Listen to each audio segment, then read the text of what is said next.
सम्पूर्ण नमस्ते, good morning. यो चाहिँ बिहानको पोखराको मर्निङ भ्यू हो। यो चाहिँ अन्नपूर्ण माछा पुछ्रे हिमालहरू हो। बिहान चाहिँ एकदम सफा दिन भइरहेको थियो। म चाहिँ फ्रेस भएर यहाँनिर पुरा भिडियो गरिरहेको छु।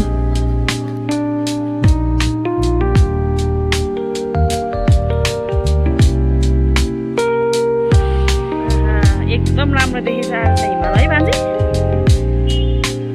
अनि तर ढुसी लागेछ।